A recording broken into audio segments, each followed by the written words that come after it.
Golden State will get a win, get to 4 games above 500. Last time they were at 4 games above 500 was losing at Houston. Their record was 14-10. And more importantly, tonight, win number 3,000 is right now. And the Golden State Warriors get their 3,000th win with a 128-92 victory over the Charlotte Hornets. And they join the Philadelphia 76ers, the New York Knicks, the Boston Celtics, and the Los Angeles Lakers as the only 5 franchises to have 3,000 wins. Yeah, how about that? 3,000 wins in Warriors franchise history. The 5th team to do that, as you just heard Tim Roy say. The Lakers, Celtics, Knicks, Sixers, and now the Warriors, the only 5 franchises to do that. And that was one of the bigger storylines at the end of this basketball game because the game was not competitive. The Warriors absolutely dominated the Hornets in this game. Final score 128-92. It's the Warriors' 4th consecutive win.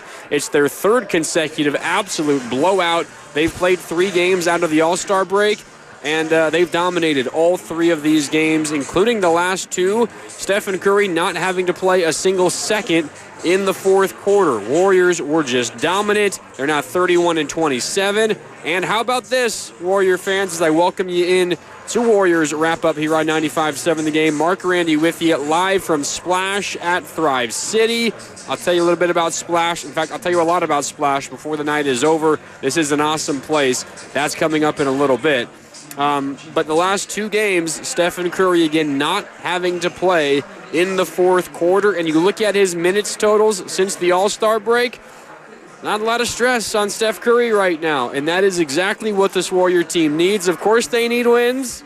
They desperately need wins. They want to keep stacking wins together. They want to make this a 5-game, 6-game, 7-game winning streak. They want to win at some point, maybe 13 of 15, and see if they could catapult themselves up in the standings. But, of course, they also would like to win and not have to overstress Steph Curry to keep him fresh for when the postseason comes around. And there is definitely a very real chance that this Warrior team avoids the play-in entirely. With the Warriors' result today, the Clippers and the T-Wolves, who essentially tied for 6th place in the Western Conference, they're idle. With the Warriors win tonight, the Warriors are now only a half game out of the 6th seed in the Western Conference. How about that? Pretty hard to believe.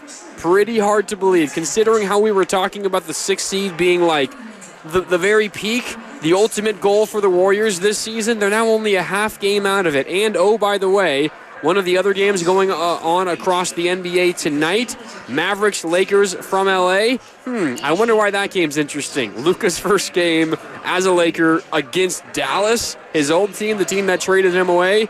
Warriors were big Laker fans in that game, and Luka Doncic recorded a triple-double, his first as a Laker, and they knocked off the Mavs. With that result, the Warriors jumped the Mavericks for 8th. The Warriors are now alone in 8th place in the Western Conference standings, and they're only a half game out of 7th and out of 6th because the Clippers and the T-Wolves ostensibly tied for that spot right now. The Clippers have the T-Wolves on percentage points, but essentially those 2 teams are tied. The Warriors a half game behind both.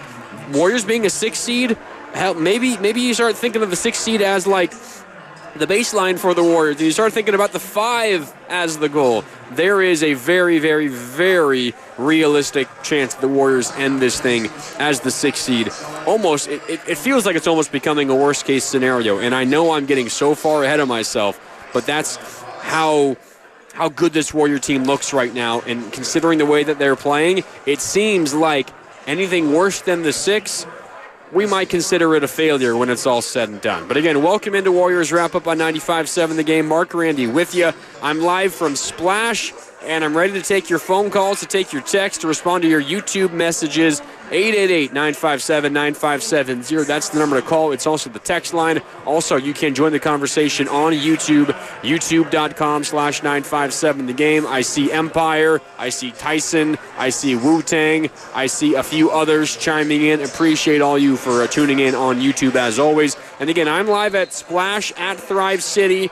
Splash at Thrive City is a 30,000 square foot sports bar that offers fans a state-of-the-art sports viewing experience. The sports bar and restaurant provides an unparalleled media-rich experience featuring cutting-edge audio-visual technology, including an 840-square-foot curved LED video wall with options to screen multiple games. They also have a dynamic ticker, video ticker that encircles the ground level of the 20,000 square foot indoor area, displaying real-time scores and breaking news from across the sports world. This is an awesome place to take in sports games. And of course, in addition to all of that, all of the screens, all of the tech, they got some pretty good food and some pretty good drinks for you here as well at Splash.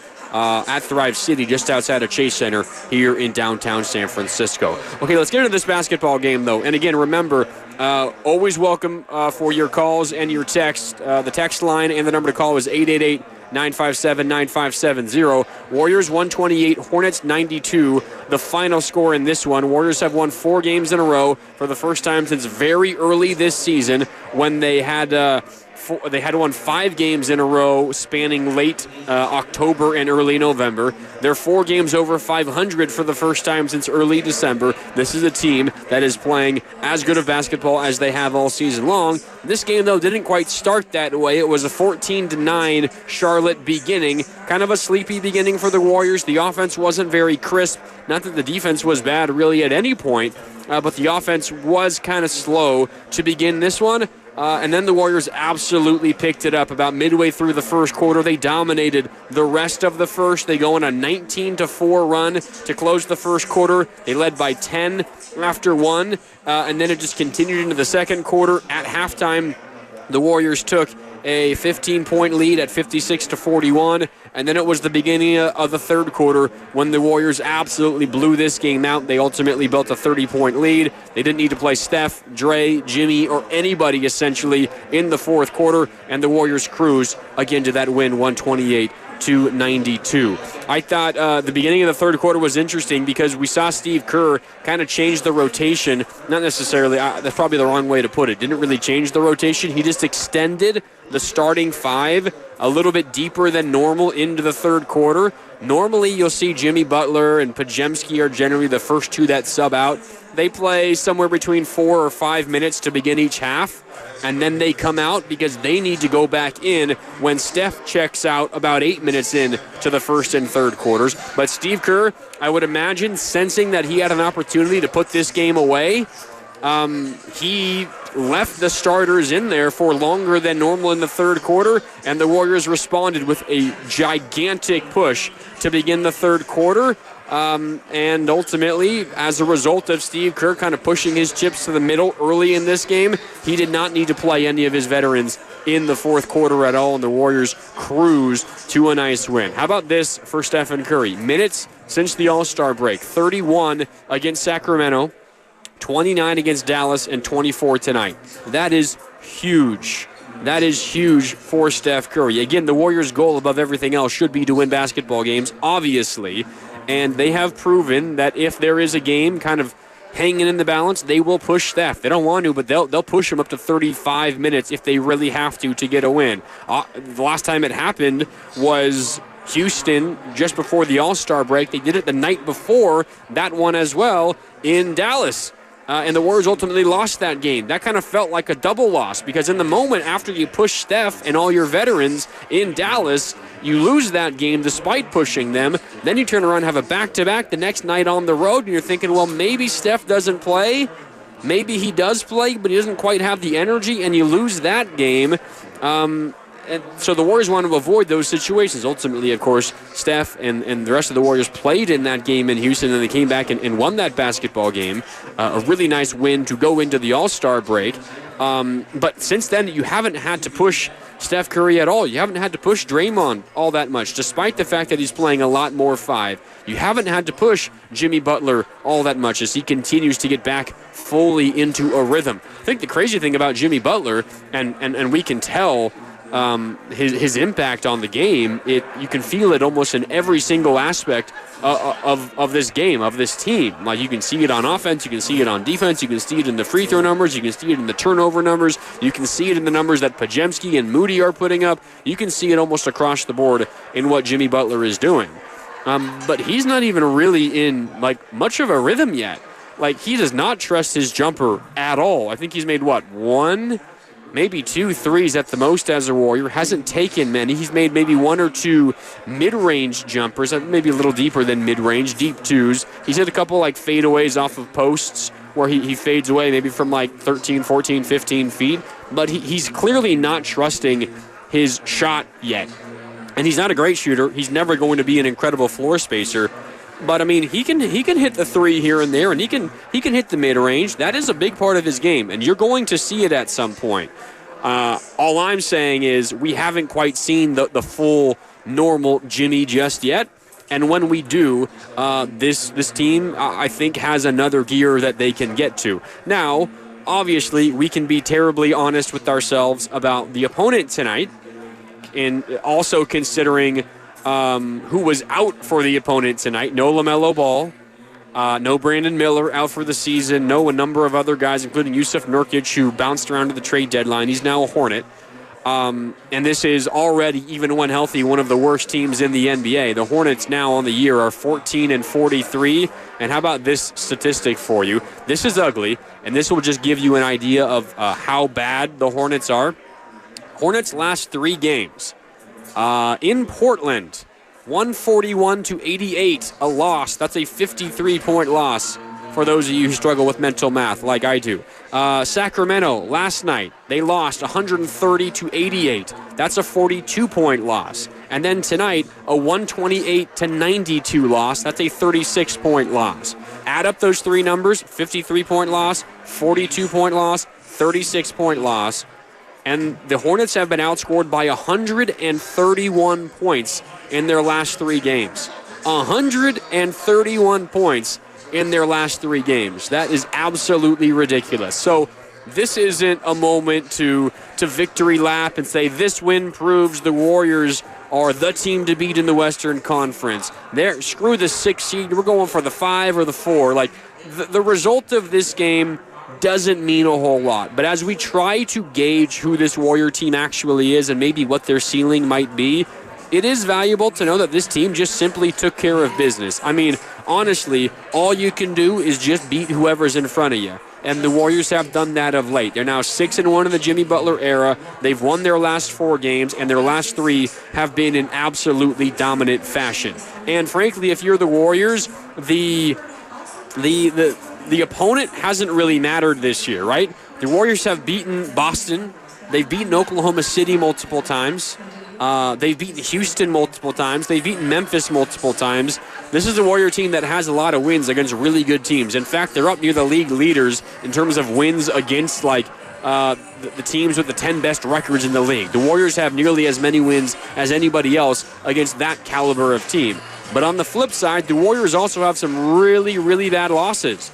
Warriors have losses to San Antonio, which not a terrible loss, but not a great one, especially considering the Warriors had an 18-point lead late in that basketball game. You have a loss to Brooklyn at home. You have a loss to Toronto. You have a loss to Utah. And those are just the losses that are kind of against ugly opponents. You also have a number of other losses where you had leads, big leads, late in games, and you let it trick away. So, the opponent doesn't really mean a whole lot to me. I'm still at the stage where I need to see the Warriors continue to do it consistently, and the opponent doesn't really factor in. Now, when they have the Knicks on the road in this upcoming road trip, you circle that game and you say, all right, this is a measuring stick game.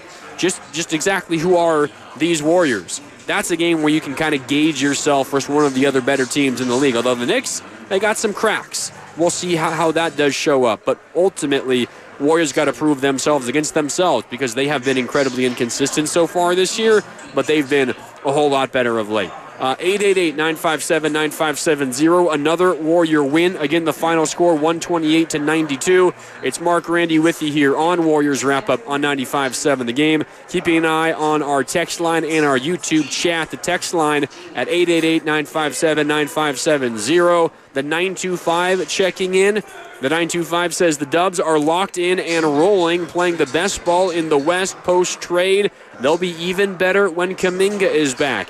Interesting, 925. I do want to talk about Kuminga, and we'll get to that in a little bit. The 925 also chiming in. It means a lot because they wouldn't beat bad teams like this. It looks different. The 925, you're absolutely right. Even I threw out a couple of the Warriors' rough losses, right, like Utah and Brooklyn, and a couple of Toronto, right? Those are all pretty bad losses.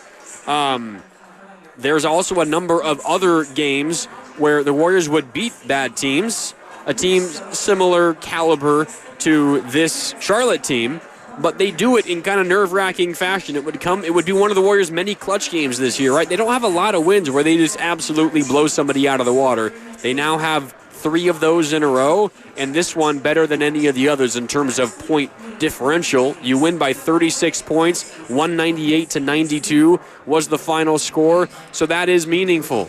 That is meaningful for the Warriors as they try to move forward and continue to prove exactly who they are in the Western Conference. The 925, though, I agree with you. It does look a whole lot different. The Warriors are more sure of themselves. There's a little more swagger. They're confident, and it almost doesn't matter which lineup the Warriors are throwing out there. I think the Warriors are doing something really, really interesting with their lineups, and I'll get to that in just a second. But first, I wanted to shout out a couple of people on our YouTube chat right here on 95.7 The Game on Warriors Wrap Up. You can join the conversation, youtube.com/957 The Game. Let's see. Grandy, what's up? You still at Thrive City? Yes, I am at Splash at Thrive City, the newest restaurant and sports bar just outside of Chase Center. It is a beautiful spot, 30,000 square foot sports bar. You've got endless TVs, giant screens. They're showing all kinds of sports in front of me right now. They've also got 10,000 square feet of outdoor space, including pet-friendly patios, an outdoor bar, and large-screen televisions. The menu highlights classics such as smash burgers, wings, wood-fired pizza, and tacos, to curated tastes of fresh rolls and savory mains. Also, they got a pretty good cocktail program. They offer sports-centric cocktails like the Night Night and One and Buzzer Beater. This is a pretty cool spot if you are a sports fan, and plenty of good eats and drinks as well for you there. Elsewhere on our YouTube chat, youtube.com/957 The Game. Luck Dragon says, we started off the season like 12-2, and we're starting off the second half of the season like 12-2. Let's see how we finish. Yeah, I mean, 12-3 the Warriors were to begin the season, and then, of course, they went 3-12 in their next 15 to get to 15-15 after 30 games. But right now, they're 6-1 in their last 7. So this is a very similar feel to how the Warriors were early in the year. Although considering, I think, who's on the roster now and the way in which the Warriors are winning these basketball games, I think this feels a little bit more like the real Warriors versus the 12-3 beginning. The 12-3 beginning, if you go through each individual matchup, you can kind of find some oddities in those games, and I guess you could do it a little bit now as well. Like the Bucks win was without Giannis, the Rockets win was without Fred VanVleet, and I guess you could do that with almost every single team. But early in the year, the Warriors say they caught New Orleans twice. In fact, they caught New Orleans 3 times in their first 15 games. All were wins. And I think Zion didn't play in one. Brandon Ingram didn't play in one. C.J. McCollum might not have played in either. Herb Jones might have missed all 3 or 2 of the 3. Like, there's a lot of those instances in the Warriors' first 15 games. And I think the way in which they've won these games makes it feel a little bit more real and a little bit more like I can bet on it. And you can kind of take it to the bank that this is who this Warrior team is. The 925 continues to chime in on our text line at 888-957-9570. 925, you're on it as well. I think this is a really big part of it. The young guys don't look like the weakest group in the league anymore. And this is something that I want to touch on because I think it kind of speaks to how the Warriors are structuring their rotations at this point. We know that the Warriors, for the longest time, really the entire decade of dominance of this stretch of Warriors basketball, the Steve Kerr era, ever since he got here, the Warriors began winning championships. And I guess it maybe even goes to before Steve Kerr when Mark Jackson was the head coach and the Warriors made the playoffs in 13 and 14, won a series in 13, took the Clippers to 7 in 14, and then Mark Jackson got fired, Steve Kerr came in, and the rest is history. For as long as the Warriors have been like a legitimate threat in the NBA, they have just tried to survive the non-Steph Curry minutes, right? They have just tried to stay afloat in those minutes because they know that when Steph is on the floor, they're dominant and they're like the best group in the NBA when Steph is on the floor. That's kind of been the strategy, right? Be elite with Steph on the court, and then when Steph's off the floor, just find a way to tread water and don't lose the entire lead because Steph's coming back in the few and he'll put the lead right back up to 15, right? Like that's kind of, I'm generalizing a bit, but that's basically how the Warriors operated for the majority of this run. It is entirely different now. It is entirely different now because what the Warriors are doing, aside from the first 5 minutes of the first half and the first 5 minutes of the second half, Steph Curry never plays with the starting group. He very rarely plays with the actual normal starting five. Now, it's going to be interesting when there is actually a tight game down the stretch and what the Warriors' closing unit will be. I think until Kuminga comes back, it will likely be the starting group. We haven't seen that yet. The only minutes that Steph is playing with the starting five is at the beginning of each half, like the first 5-ish minutes, 4 or 5-ish minutes of each half until Podziemski and Butler check out. Because what Steve Kerr has decided to do, and you got to give him credit, it is working like gangbusters right now. What the Warriors do with their rotations now is they try to push Steph out there in units that feature a lot of bench players, a lot of bench guys. And today, in what it has been of late, the last 3 games really, ever since the All-Star break, when I'm sure Steve Kerr and this coaching staff took a long look at how they should do this, there's a lot of minutes with Steph Curry, Buddy Hield, GP2, Guy Santos, and Kevon Looney. They essentially play the middle portion of the first quarter, and that group also opens the second quarter, that group also opens or the middle part of the second quarter as well. And they do this, they kind of repeat that pattern in the second half. And what the Warriors have found is Steph Curry is still good enough, and he's getting enough support from GP2 tonight, who was awesome, by the way. GP2, 14 points off the bench, 6 of 9 from the field, 2 of 2 from downtown. When was the last time GP2 made 2 threes and did not miss? He was amazing in this game, and I know we got the chance to talk at the podium. It was a podium game for GP2. That's how good he was. But Steph is still good enough, and he's getting enough support from the others, that bench group, whether it's Guy or whether it's GP2 or whether it's Hield making a couple of threes or Looney getting on the offensive glass. That group has been decent. At times, they're extending the lead. At worst, they're just kind of keeping the lead what it is. Like the Sacramento game, for example, where the Warriors ran this exact same structure of rotations. Steph Curry in a 24-point win was a +0 in the plus-minus. When he was on the court, the Warriors and Kings were tied. They scored the same amount of points. When Steph was off the court, the Warriors outscored the Kings by 24. It was not quite the same last time against Dallas. The Warriors were +10 when Steph was off the court last time, +14 when he was on the court against Dallas. Tonight, the Warriors were +26 with Steph on the floor and +10 without him.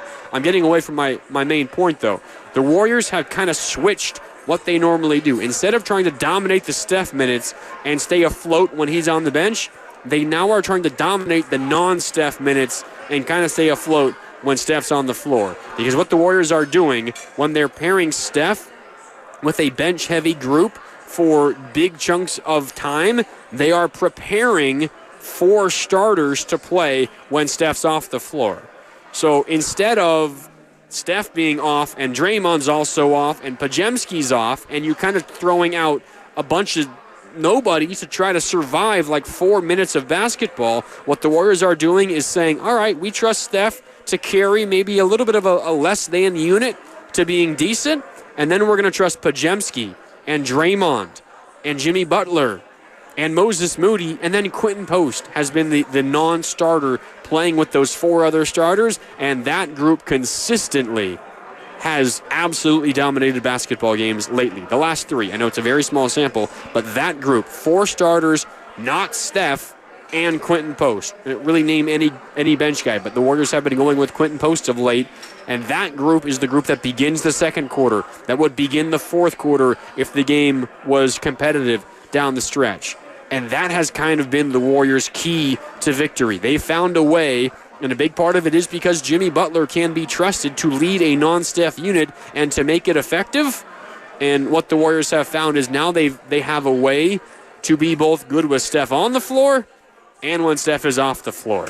And that is something that the Warriors haven't really had in a really long time, right? Like, they were a positive group when Kevin Durant was around, and it was Steph on the floor with KD, and then Steph off the floor and KD was still in there. But the Warriors were still always better when Steph was on the floor along with KD, or even without KD, than if it was just KD on the court. That was different, though. This is entirely new for the Warriors, and they have found a way in which they can be good on both extremes, on both ends of the spectrum, and that hasn't really been the case for the Warriors in a really long time.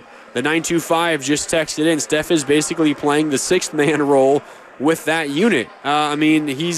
He is the odd man out in that group. Now, he is the driving force behind everything still. There's absolutely no doubt about it, and this is not like a Steph has lost it. Why isn't his plus-minus as good as some of the others? Tonight it was, by the way. He was awesome in this game. A big part of it was because the Warriors did kind of smell blood in the water. They noticed an opportunity to put this game away in the third, and they extended that starting group on the floor together, so they kind of changed up their strategy. But if it was a competitive game and they were expecting Steph Curry fourth-quarter minutes, they would have went with the same plan that they did in the first half and the same thing that they've done the last couple of games, which would have been Steph Curry playing a lot with four bench guys, carrying that unit to being positive, and then just trusting Jimmy, trusting Draymond, trusting Moody, trusting Podziemski to be able to buoy that starting unit minus Steph plus Quentin Post to being positive as well. And then suddenly you find that over the course of an entire half of basketball, there's not a lot of room for an opponent to make a real sustained run. Because no matter what unit the Warriors have out there on the floor, you have at least one of Steph and Jimmy Butler. And for the most part, you have at least two of Steph, Jimmy Butler, and Draymond. And at times you have almost three of Jimmy Butler, Draymond, Podziemski, and Steph. And that group of four, that core four, feels like what it's becoming, has been a major, major reason why the Warriors have kind of figured things out of late. I also see a stat that's just came in on our YouTube chat. Shout out to Randy, youtube.com/957thegame. Warriors are 8-0 when Moody starts. That stat is a little bit old, in fact. The Warriors are now 10-0 when Moses Moody starts. And Moses Moody also scored double digits again today, 13 points. He's now scored in double figures 16 of his last 18 games. Moses Moody is playing really, really good basketball. I think we got to talk about Moses Moody. We got to talk about Brandon Podziemski. We got to talk about Jonathan Kuminga and when he comes back as well. But specifically Podziemski and Moody playing really good basketball. A lot of it is Jimmy Butler, but we got to give them their flowers as well because those two, they certainly deserve it. Tonight was a balanced effort. The Warriors got 7 in double figures. How about Quentin Post had 8. He got ejected late in this game, by the way. But how about Kevin Knox? Kevin Knox got some third-quarter action once the game kind of was decided and then played the whole fourth quarter. He scored 12 points. Seems to be making the most of his 10-day contract. I would not be surprised if the Warriors signed him to another 10-day contract, but he had 12 off the bench. The Warriors' leading scorer, Buddy Hield, with 16. He had 15 from both Steph and Draymond, 14 from GP2, 13 from Moses Moody, 10 from Podziemski, only 6 from Jimmy Butler. But hey, you didn't need it. That's the other thing about Jimmy Butler. He doesn't have to score to be a positive impact on your team, and tonight was a great example of that. All right, time for a break here on Warriors Wrap-Up. It's Mark Randy with you live from Splash at Thrive City. Their hours of operation, 11 a.m. to 11 p.m., so they're getting close to closing time, but this place is still hopping as I look around right now. Of course, big after Warriors games. This is the spot to be. It really, really is the spot to be. They also, as I mentioned, they got video boards and TVs all over the place. They also have a variety of engaging activities for all ages, including golf, swing suites, pool, shuffleboard, and foosball. Perfect for a date night or an afternoon lunch with the family. This is a great spot to be if you are in the area, especially if you are a sports fan. And especially if you're a Warrior fan, this is a great spot to be, even to watch a Warrior game, even if it is at Chase Center. You're right next door to Chase. You can hear the roar of the crowd, and you got gigantic video boards to watch the game on as well. All right, time for a break here on Warriors Wrap-Up. It's Mark Randy with you live from Splash at Thrive City. We got plenty of time for your calls, your texts, your chats on YouTube. We will hear from Steve Kerr. We got to talk about Pods. We got to talk about Moody. We got to talk about Quentin Post, who continues to impress. And we got to talk about when Jonathan Kuminga returns to this Warriors team. It's all coming up when we return. Hit me up with your phone calls and your texts, 888-957-9570. It's Mark Randy with you. More Warriors Wrap-Up after the Dubs' 4th consecutive win. That's coming up next on 95.7 The Game.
back to Warriors Wrap Up on 95.7 The Game.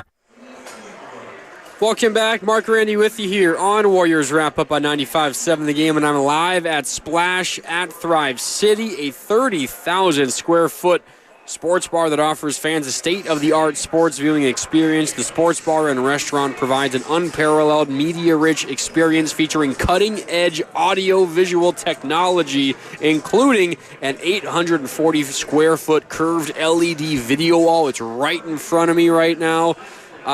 It's got options to stream multiple games. There's also a lot of other just your normal size TVs around the place. In a big, busy sports day, you could find everything on these screens here at Splash. It's Splash at Thrive City, just outside of Chase Center on the west side of the arena. In addition to all the screens showing individual games and matchups and highlights, they also have a ticker. Like you watch, whether it's on ESPN or whatever, and you see a little scoreboard on the bottom, and it rotates between different scores on different sports. That's essentially what this is. They've got a dynamic video ticker on the ground level of the 20,000 square foot indoor area, displaying real-time scores and breaking news from around the world of sports. This is a sports fan's heaven. They've also got good food, good drinks, and plenty of spots for you and your friends or your family or whoever you want to come to Splash with to sit down and enjoy everything that this place has to offer. It is brand new, Splash at Thrive City, just outside of Chase Center here in downtown San Francisco. But welcome back. Warriors Wrap Up, 95.7 The Game. Mark Randy with you. 888-957-9570. That's the number to call. It is also our text line, and I've got my eye on our YouTube chat, youtube.com/957 The Game. The YouTube chat, they're confident. I see 2025 NBA champions commented in there right now. I see 45% of the country is crying for our roster right now. Warrior fans are feeling pretty darn good about themselves at the moment, and they've won 4 games in a row. They're 31-27. They're 6-1 in the Jimmy Butler era. There is plenty to be happy about right now if you are a Warrior fan. Okay, let's go out to the phone lines. Again, 888-957-9570. Ivan is in Oakland, and he wants to join the conversation. Ivan, what's up? You're on Warriors Wrap Up with Mark Randy on 95.7 The Game. Ivan, how you doing? Ivan, you there? I guess we don't have Ivan. Cam, let me know if something went wrong there, but I'll proceed as if Ivan dropped off. That's all right. 888-957-9570 is the number to call or to text. The 510 on our text line right now. We've got 24 games left the Warriors do, and he's looking at an 18-6 record to finish things up. I think what's interesting about the Warriors, and as you try to gauge what they might be capable of the final 24 games, it is how does Jonathan Kuminga sneak in here? Because if you remember what happened before Jonathan Kuminga went down, really what was going on as he got hurt, he was pretty consistently leading the Warriors in points. He was having an amazing stretch, the best stretch by a mile, the best stretch he's played in the NBA so far this year. But that was an entirely different Warriors team, right? They didn't have Jimmy Butler. They didn't have this seemingly reinvigorated Steph off the All-Star break who is extremely confident and who has a legit running mate, an offensive driver, much like he is in Jimmy Butler. Like, no doubt Steph's been better of late as well. An entirely different ask, I think, of Jonathan Kuminga than what the ask will be of him when he comes back, whenever he does. And it might be as early as Thursday.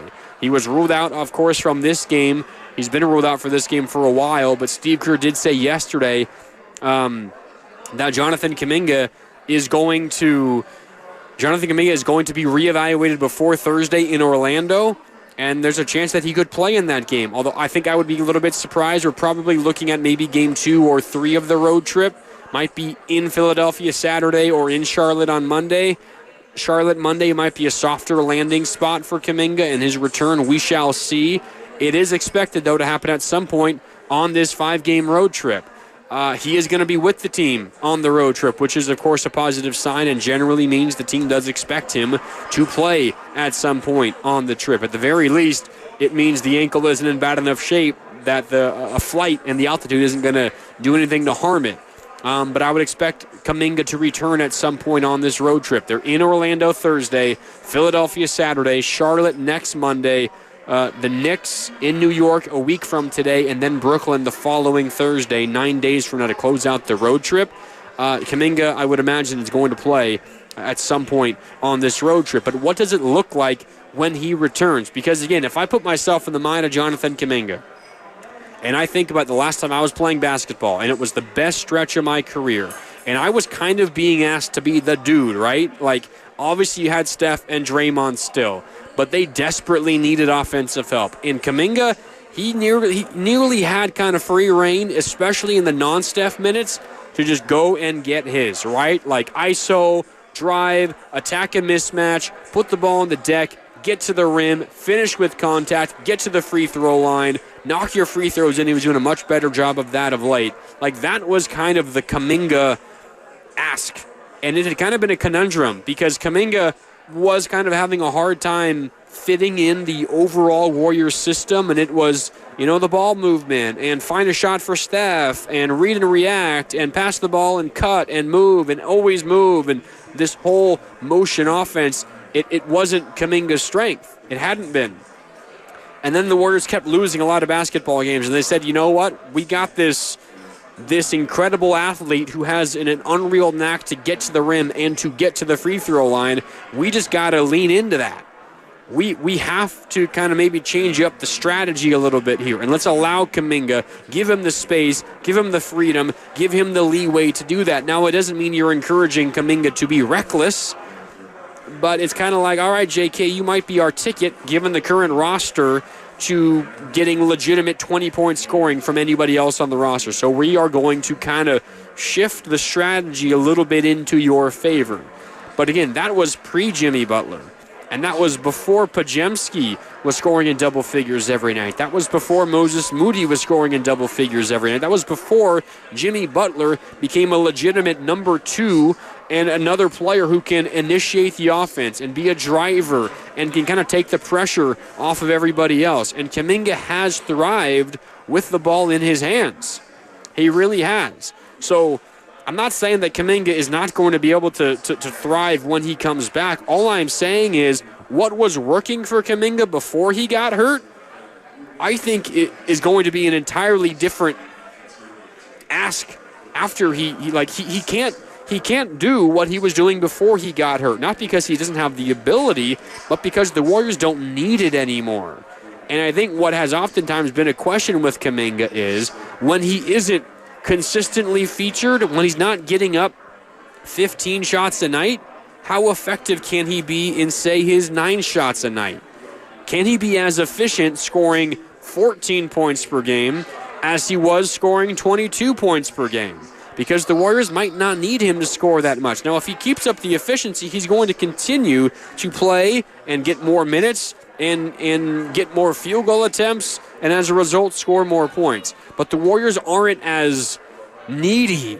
They're not as dependent on Kuminga to score that amount of points anymore and to do it in the way in which he did it before he got hurt, now that they have Jimmy Butler here. Like, honestly, I think maybe the strategy for Jonathan Kuminga is going to be rebound like hell, defend, be a good point of attack defender. It's going to be scoring in transition.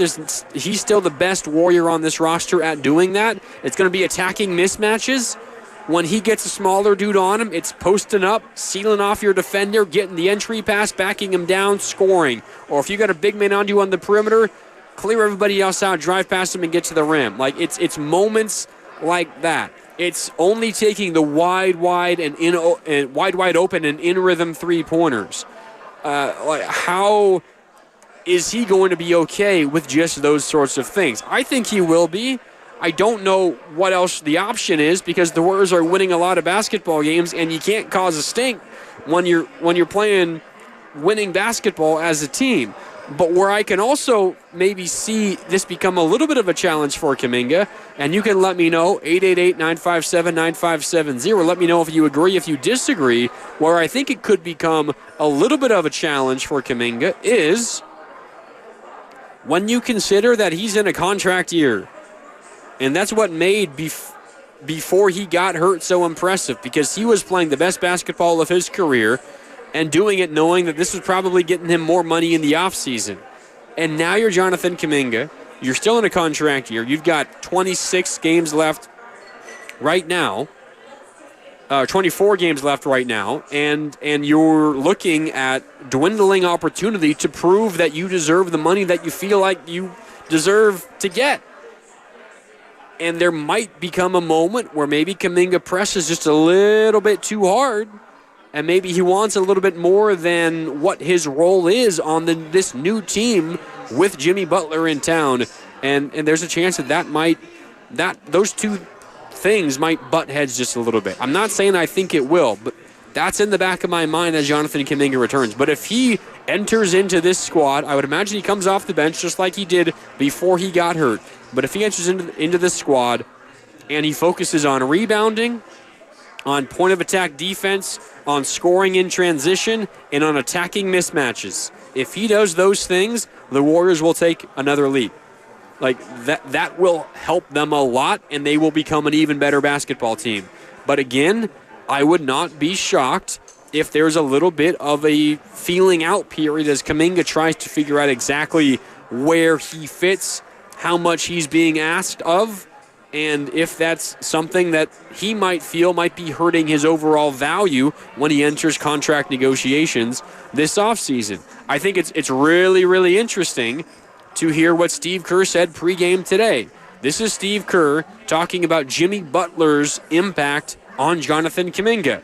And Coach Kerr said, quote, "I think he, being Jimmy Butler, is the perfect guy for JK to emulate. What makes Jimmy special is that he doesn't try to be special. He just plays fundamental basketball. I want JK to learn some of that." But that sounds like a message from Steve Kerr, who's saying, not entirely sure that that's a guy who, quote unquote, isn't going to try to be special. He might be trying a little too hard at times. And we'll see if that is the case with Jonathan Kuminga as he comes back. Again, he has the ability to really help this team out a lot. But I got to see it. Because we haven't yet seen it through no fault of Kuminga's, because he hasn't been healthy since Jimmy Butler's been here. But we haven't seen it in the new Warriors, in this new look Warriors team with Jimmy Butler in town. All right, 888-957-9570. Let's go out to the phone lines. Rich in Fremont is standing by. Rich, what's up? You're on Warriors Wrap Up on 95.7 The Game with Mark Randy. How you doing, Rich? I'm doing great, Mark. Thanks for taking my call. Good evening. Listen, I'll tell you something. I've been listening to what you've been saying, and, at the end of the day, you're spot on. But I'll tell you something. If I'm JK, if I'm Jonathan Kuminga, hey, I look at what happened with Andre Iguodala in the last week. The fact that they retired his number in the Raptors. And how did Andre Iguodala go about that? Humble. Came off the bench. Did what was necessary to help the team win. So JK, you've been injured. JK, you've been out.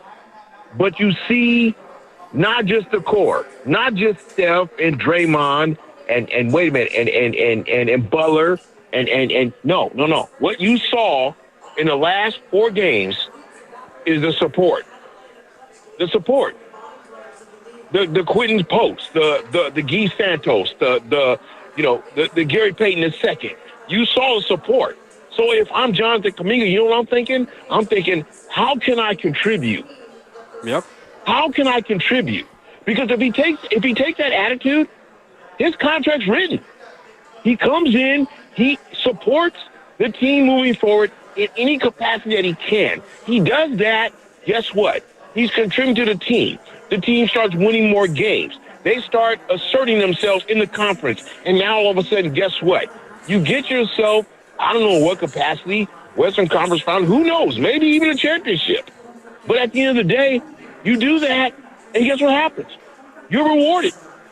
Joe Lacob and company come to you and say, yes, sign the contract. We're going to sign you up. And why?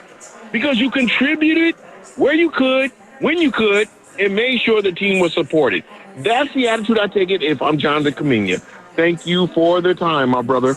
Yeah, appreciate it, Rich. I mean, I think you're spot on, and that's what the Warriors want out of him. And if they do, they will reward him. But I can also sit here and tell you, if I'm in Jonathan Kuminga's position, and Steve Kerr comes to me and says, "Hey, remember what Andre did to begin that 2014-2015 season and ultimately resulted in a championship and Andre winning Finals MVP." If I'm Kuminga, I say, "I hear you, Coach. I do hear you, and I want what's best for the team, but I also got to support what's best for me." And when Andre made that decision, he had already signed multiple big money contracts in the NBA. I haven't signed one yet. I got to try to get my first big money contract, and then I could think about trying to take a little bit of a back seat. Not that Andre took a major back seat, but I mean, he didn't start.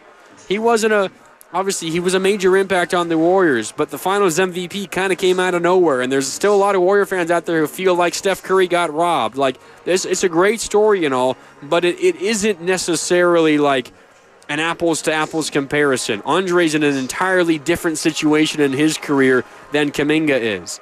Now, I think so much of this conversation comes off as I'm thinking JK's stuck up and he's selfish and he's not going to sacrifice for the betterment of the team. No, I'm not saying that at all. I think Kuminga's a wonderful young man, and he's been great this year when he's been on the basketball court. But I'm trying to put myself in his position. And hey, it's very possible that JK is just a better man than I. But if I was in JK's position, I would feel like getting a little bit selfish might be a good thing. I want to try to get as much money as I possibly can. But the reality that I'm sure Steve Kerr and the Warriors are trying to sell Kuminga on is just because you might not be scoring 20 points a game does not mean you're not going to get a big bag and the bag that you want. Because if you prove you can impact us winning basketball games in other ways, in all the other ways, in all the little nitty-gritty, dirty ways, doing all the dirty work, right?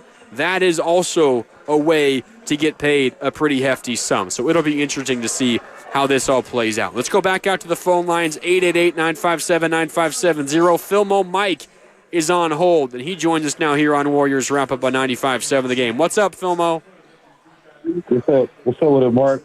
It's hard to follow Rich from Fremont. I love it. His favorite phrase is, guess what?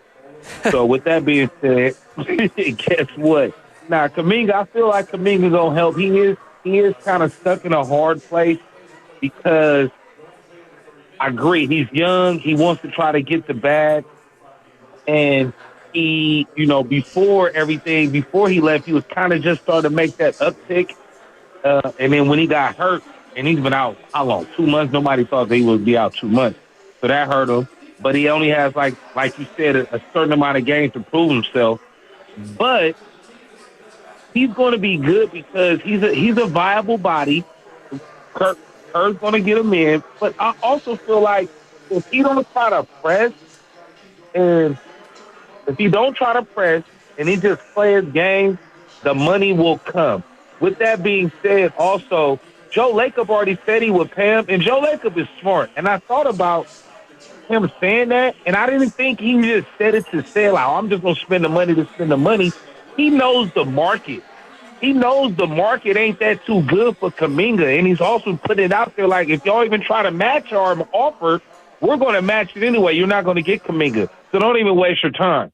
So with that being said, I think if he give him a hug, if somebody give Kuminga a hug and be like, bro, we got you here. You're going to be here for at least another year or two. I think that would calm everything. He going to get his money, though. He's too good not to. Yeah, I mean, the way that he played, and appreciate the call, Fimo, the way he was playing before he got hurt, I mean, that's like an all-star caliber player, and the Warriors are not in the business of letting all-star caliber players walk out. I think one thing, and Filmo, you know exactly what you're talking about, but I want to make sure everybody else knows as well, Jonathan Kuminga is a restricted free agent this offseason, which means he can go out and test the market and he can field offers from whoever, really there's only like one team out there who can even offer him anything, and it's the Brooklyn Nets, because there's so few teams out there that have any cap space, that are under the salary cap at all. And if you're over the salary cap, you cannot go out and sign other free agents to deals larger than anything, including than anything more than whatever exceptions you have, whether it's a mid-level exception or a taxpayer exception or whatever it is. If you have cap space, you're under the salary cap, you can go out and sign anybody you want. And really the only team that has it at this point is the Brooklyn Nets. So if the Brooklyn Nets want to sign Jonathan Kuminga to, I'll just throw a number out here, a 4-year, $110 million, or let's say they pay him a lot, 4 years and $120 million, $30 million a year, right? 4 years, 120 is the Nets' offer to Jonathan Kuminga. The Warriors can match that offer if they want, and Jonathan Kuminga would be forced to accept.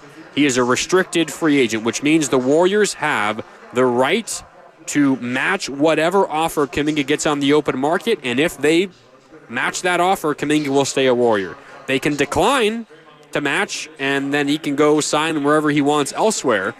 But they hold the cards. They have the leverage there as well, and I think what Filmo is talking about, and what I tend to believe as well, is Joe Lacob and the Warriors feel like he's not going to get a gigantic offer from the Nets, and the Warriors feel pretty comfortable giving him whatever else. Like, the ultimate leverage would be if nobody else even offers Kuminga a contract, which is kind of crazy to say on the surface, but again, considering what the new CBA is and how few teams have any salary cap, have any salary spot left under the salary cap, there is a realistic possibility that the market for Kuminga is nearly non-existent, and the Warriors are the beneficiary from that, because at that point, Kuminga has to sign an extension with the Golden State Warriors. But that's a really interesting part of this whole conversation, because the Warriors have a great thing going right now, and Kuminga being thrown back into the mix should only help them. But, I mean, we also got to remember this is a guy who has, not he himself, but his camp, have gone to the media in the past and said, I'm unhappy with my role and I've lost faith in Steve Kerr. Now, it's easy to do that when the team is struggling, but I'm not, even if the team is winning, I think there's a chance that those feelings are still there. If he's coming off of the bench and only playing 23 minutes a night and only getting like 8 shots a game, even if the team is winning, I could see myself in that situation being a little bit frustrated. But the Warriors are going to try to use Andre Iguodala as an example, as Rich said, and the Warriors are going to try to use Jimmy Butler as an example. As Steve Kerr said earlier today, again, this quote from Steve Kerr pregame talking about Jimmy Butler on Jonathan Kuminga. Steve Kerr says, quote, I think Jimmy Butler's the perfect guy for JK to emulate. What makes Jimmy special is that he doesn't try to be special. He just plays fundamental basketball. I want JK to learn some of that. That seems like a head coach who isn't entirely sold on his young player playing fundamental basketball and not trying to be special, right? Not be passive, but just make the fundamental basketball play every single time. That, in turn, makes you special. That is the message the Warriors are trying to get across to Jonathan Kuminga. 888-957-9570. Mark Randy with you here on Warriors Wrap-Up. I'm live from Splash at Thrive City. This place getting set to wind down for the night, but it's still pretty busy in here right now. They've got, of course, a sports bar. They've got a kitchen with great food, great drinks, and it's a 30,000 square foot sports bar. You got state-of-the-art sports viewing experience. You got unparalleled rich media experience, featuring cutting-edge audio-visual technology, including an 840 square foot curved LED video wall. And they've got a bunch of other TVs showing all different sporting events going on at any given moment. All right, let's keep it rolling here on Warriors Wrap-Up on 95.7 The Game. Mark Randy with you as we continue to react to this Warriors win. The final score, 128-92. Warriors over the Hornets. The Warriors now 4 games over 500 at 31-27. The Hornets at 14-43. You're listening to 95.7 The Game, KGMZ FM and HD1 San Francisco, and Odyssey Sports Station. Always live on the free Odyssey app, Twitch and YouTube, powered by First NorCal Credit Union. For a low-rate auto loan, apply online or just ask for First NorCal Financing at the dealer. Let's hear from Coach Kerr. Warriors head coach Steve Kerr addressing the media post-game earlier today after his team's 36-point win over the Hornets. Again, the final score 128-92. Here is Warriors head coach Steve Kerr. Talked in the past about how it's important for your team to not kind of overlook teams when they're shorthanded and overmatched talent-wise. What does it say about this group that you were able to execute tonight and play with that level of effort? Yeah, I mean, it was that was the main message pregame. Was just we're not in a position to overlook anybody. We're fighting to try to get into the playoffs, and so I liked it. Slow start the first few minutes, but we got it going and held them to 18 in the first quarter. So set a good tone defensively and took care of business. What does it mean to you to be one of the fifth team now to win 3,000 games, joining the Knicks, 76ers, Celtics, and Lakers? Yeah, Raymond just told me that. Does that include the games that happened in Philadelphia? Yeah. Okay. Should we count those? Warrior franchise. Okay. We count your ring from Chicago. No, it's pretty cool. That's pretty cool. I mean, there's a lot of history with this franchise, and obviously these guys, the last decade have created a lot of amazing memories for our fans. But there's a long history here, going back to Will Chamberlain and Rick Barry and Al Attles, and it's pretty cool that the Warriors' history, and that's quite a feat. 3,000 wins, and that puts us fifth. You said, is that right? Pretty impressive. All right, there's Coach Kerr. Not a lot there from Steve, but I guess it was that kind of game. I mean, you do win by 36 points against one of the worst teams in the NBA. You spent a little bit more time post-game talking about your 3,000th win in franchise history than what actually happened on the basketball court tonight. And I guess I don't necessarily blame Steve for that. Just to clean up on what Steve Kerr was asked there, yeah, the Warriors just became the fifth franchise in NBA history to win 3,000 total regular season games. The Lakers, Celtics, Knicks, 76ers, and the Warriors, the five franchises to eclipse the 3,000 win mark. I do have a question here on our YouTube chat, youtube.com/957 the game. The question from Robert Brown. Appreciate you tuning in, Robert Brown, asking me, didn't Splash just open like 2 weeks ago? Yeah, it is brand new. It was ready for All-Star Weekend. I think it opened about a week prior to All-Star Weekend, but it is the newest restaurant, sports bar, eatery, whatever you want to call it, whatever you want to call Thrive City. I mean, Thrive City is amazing, and they got so many great spots. This is the newest one, Splash at Thrive City. If you know where Dumpling Time is, it's very close to Dumpling Time. It's across the way from Kaya by Burma Love, across the way from the Warriors team shop. It is on the west side of Chase Center, and it is a gigantic spot, 30,000 square feet, multiple bars. They got an upstairs level, a second level. They got an outdoor area. They've got a pool table. They've got golf simulators. They got a lot of spots, a lot of really cool things going on here at Splash at Thrive City. Okay, let's go back out to the phone lines, 888-957-9570. Ivan is in Oakland. Ivan, sorry about earlier. You're back here, though, on Warriors Wrap-Up on 95.7 the game. How you going? How you doing? I'm doing great, man. Thanks for taking my call. What I wanted to talk about was the effect. It was a statement that Draymond made about being a winner and being a loser, why he works with Golden State and maybe not some other teams. I think the statement that he made with, Jimmy Butler's a winner is accurate. I can imagine as the other players came in, you see this new superstar come in and you see Steph Curry and Draymond Green listening to him, then you instantly must fall in line because those are the unquestioned leaders. And when they say they can learn from them, then the expectations are you better learn from them too. Yeah, Ivan, good point. Yeah, no, I mean, Draymond Green talking about Buddy Hield, about Jimmy Butler, he's just simply a winner. And I think the other comment that Draymond made was The only reason why some people have a problem with Jimmy Butler is because they're losers, I think is the word that Draymond Green used. And, of course, Draymond Green, a winner. This Golden State Warriors franchise, a winner. Just became the 5th franchise to ever win 3,000 career regular season games. So this is a pretty big deal. And Draymond, very, very confident that the Jimmy Butler experience is going to work. Yeah, I mean, this is going really great for the Warriors right now. And of course, Jimmy Butler is a gigantic part of this. The Warriors are 6-1, and Draymond Green seem to be getting along pretty darn good. I mean, right when the trade went down, or even the discussions leading up to the trade was, well, can Draymond and Jimmy get along? Like, they're two alpha personalities. They're almost kind of the same guy. But, I mean, they've proven that it can work. And it's a very small sample, but they seem to be getting along just fine right now. All right, appreciate the call, Ivan. Let's go to Al in Alameda. Al, what's up? You're on Warriors Wrap-Up on 95.7 The Game. Hey, good evening. Thank you for taking my call.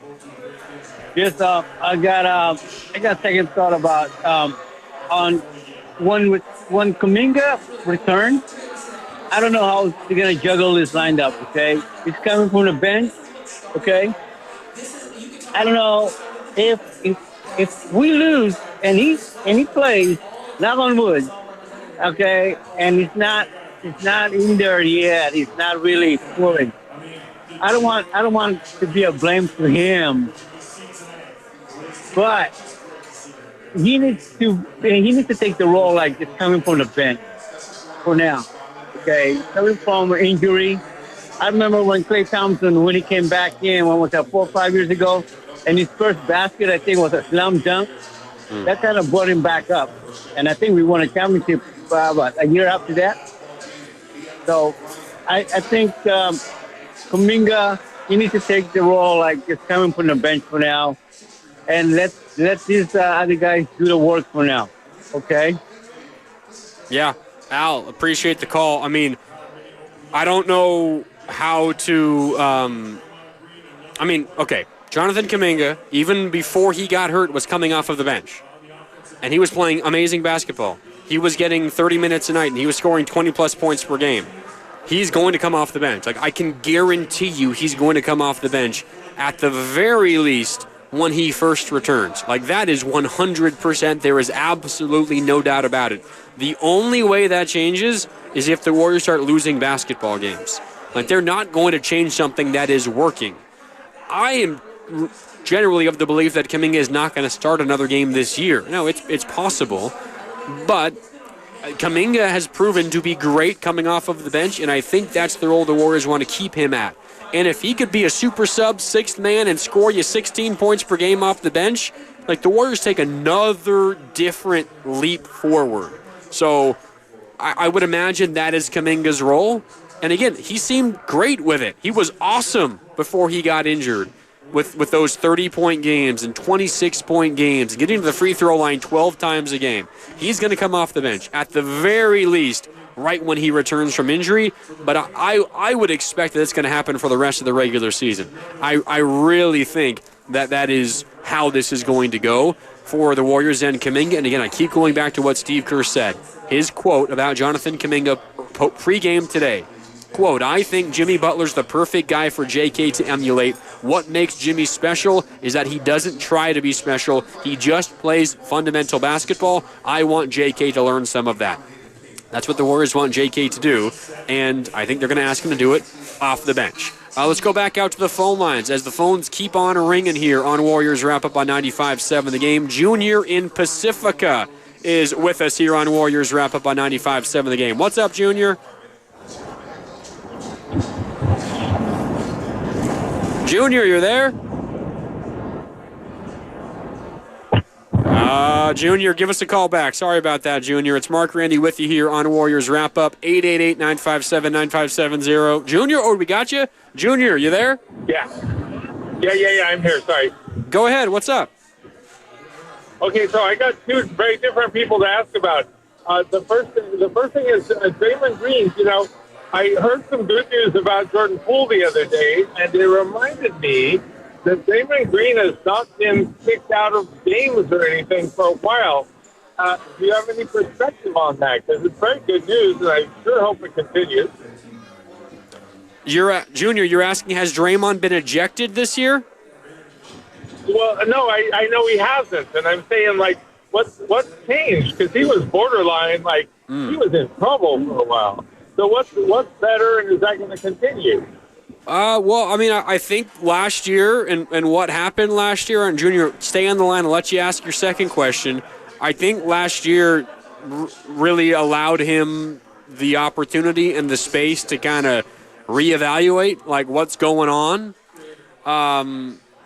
And, I mean, last year was a major issue with Draymond Green. I mean, got suspended twice, missed, 25-ish games with the suspensions, then missed a couple more games after that as he got back into basketball shape. I think the Warriors called it return to conditioning is what they called them, what they called those missed games as a result after the suspension was lifted. Like, Draymond's last year was a disaster, and I don't think he ever wants that to happen once again. Now, he still runs hot. I mean, you see him get in officials' faces. You see him scream and yell and point and curse, say things that I can't repeat here on 95.7 The Game.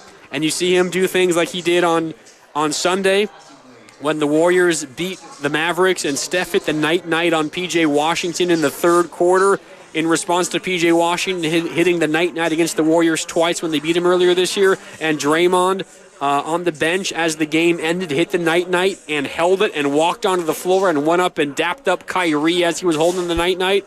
Like, that's still who Draymond is, but he is doing a much better job of not crossing the line, and you got to hope that continues. And I think as long as the Warriors are playing meaningful basketball, as Steph Curry so desperately wanted, I think there's a pretty good shot that does continue to happen. All right, we got a few more minutes left with you here on Warriors Wrap-Up. Mark Randy with you, 888-957-9570. I did want to say one thing real quick about specifically Brandon Podziemski and Moses Moody, because these are two dudes who are playing awesome basketball right now. And I feel like so many of us, and I think I'm guilty of it a little bit as well, kind of just blanket statement say, well, Jimmy Butler's why these guys are playing better, right? Jimmy Butler is having this team-wide impact that's making everybody play better. And while there's no doubt that there is truth to that, I think just saying that in general and not going a little bit deeper takes away some of the credit that Podziemski and Moody deserve, right? Like, they are playing amazing basketball. Moses Moody, the best stretch of basketball in his career. Podziemski had some pretty good stretches his rookie year. This is by far the best stretch he's played this season, and I think this stretch that he's playing right now, you could put it up against almost any stretch that he had as a rookie. These are two dudes playing some of, if not the best basketball in their entire professional careers. And I don't think it's a coincidence that it happens once Jimmy Butler got to town, but these are also guys who deserve the credit and the applause for the way that they're playing. I tweeted something out the other day. Podziemski deserves an apology from a lot of people out there because there was so much talk about how he was washed and he was a flash in the pan as a rookie and he needs to be traded. That was all crazy. Podziemski's playing really good right now, and he's a starter on a team that's won 6 of 7 and looks like they got a legitimate shot to make some noise in the Western Conference. And as we do scale things back and close things out for the night, we take a look at some of the other scores from around the association tonight. Not a lot of games that really impact the Warriors today. Really essentially two others. Mavericks, Lakers, Warriors, and I say this, don't yell at me, Warrior fans, probably Laker fans tonight, and they were rewarded as the Mavericks lose to the Lakers 107-99. The other one that's somewhat impactful and meaningful to the Warriors was Grizzlies-Suns, and the Grizzlies beat the Suns, as the Warriors should have been rooting for. With those two results, the Warriors have climbed past the Mavericks. The Warriors are now 8th in the Western Conference, and they're only a half game behind the Clippers and the T-Wolves, who are currently essentially tied for the 6th spot in the West. So the Warriors a half game out of 6. They are alone in 8th, and with the Suns' loss, they are now 4 games ahead of the Suns. the Suns seem just about cooked. I don't think the Suns are going to be making the play-in. I would imagine that the four, we got the Clippers, who are at 6. The Clippers, T-Wolves, Warriors, Mavericks, Kings. I would imagine those 5 teams are all going to make at least the play-in. I think the Suns might be cooked. They really might be. But the Suns lose. Warriors now 4 games clear of them, which means just making a play-in spot seems pretty darn set in stone for the Warriors. That is good news. The even better news is now the Warriors are only a half game out of the 6, because as much as you want to be in the play-in at least, you also want to be out of the play-in and in the 6th seed at the very, very worst as well. And the Warriors have that well within their reach, only a half game behind the Clippers and the T-Wolves, who are both above the Warriors, again, in the Western Conference standings. That is good news, and this is certainly scoreboard watching time around the NBA. We'll keep that in mind as we continue here throughout the season on Warriors Wrap-Up. Okay, one last thing to get to. As always, it's Crashing the Boards, brought to you by Chilton Auto Body, the Bay Area leader in collision repair. This was an interesting basketball game because no one played a ton of minutes for the Warriors, but how about Jimmy Butler, who played the fewest minutes of any starter? 18 minutes and 53 seconds, led the Warriors with 8 rebounds. He gets the honor of crashing the boards tonight, brought to you by Chilton Auto Body, the Bay Area leader in collision repair. Jimmy Butler, his lowest scoring game as a Warrior, only 6 points. He had scored at least 17 in each of his first 6 games, only 6 points tonight, but the Warriors did not really need it from Jimmy Butler. 6 points, but 8 rebounds. He was effective, as always. He's not going to always do it in the scoring category, but he's going to make a positive impact on your basketball team nearly every single time he takes the floor, and that is what the Warriors are experiencing with Jimmy Butler right now. All right, Jimmy Butler gets the honor of crashing the boards, again brought to you by Chilton Auto Body, the Bay Area leader in collision repair. Up next, the Warriors in the middle of a 4-game win streak right now. They head out onto the road. They're in Orlando on Thursday. Tip time, 4 o'clock on Thursday, which means our pregame coverage begins at 3 here on 95.7 The Game. Willard and Dibbs will have you for Warriors Live at 3, and I got you covered for Warriors Wrap-Up beginning sometime around 7, I would guess, on Thursday, and maybe it might be win number 5 in a row as the Warriors embark on the road for a 5-game roadie. Orlando on Thursday, Philly on Saturday, Charlotte next Monday. Yes, Charlotte again, and that is good news for the Warriors. The Hornets, they have lost their last 3 games by a combined 131 points. 131 points. The margin in favor of the Hornets' opponents over the last 3 games. So that's Charlotte next Monday. The Knicks a week from today. So that's a back-to-back in Charlotte Monday, in New York against the Knicks on Tuesday. The Warriors hope that's another blowout and they can rest Steph and company in the 4th in Charlotte on Monday to gear up for that back-to-back in New York against the Knicks. And then they close up the 5-game roadie in Brooklyn on Thursday. Then they return home for Detroit, for Portland, for Sacramento, for the Knicks again, for Denver, for Milwaukee, and for Toronto. Some tough games are on the tail end, but those first 2 games of the homestand, Detroit, Portland, Sacramento, Detroit's playing great, but you feel pretty good about the Warriors' chances to earn a few wins in those games as well. All right, that'll do it for Warriors Wrap-Up tonight. Thanks so much for tuning in. The YouTube chat still going strong. Appreciate every one of you. Also, shout out to our text line. Also, everyone for tuning in, chiming in, and giving me a call here on Warriors Wrap-Up tonight. I really appreciate it, as always. And thanks as well to everyone here at Splash for hosting me. This is a great spot to be if you haven't made it out just yet.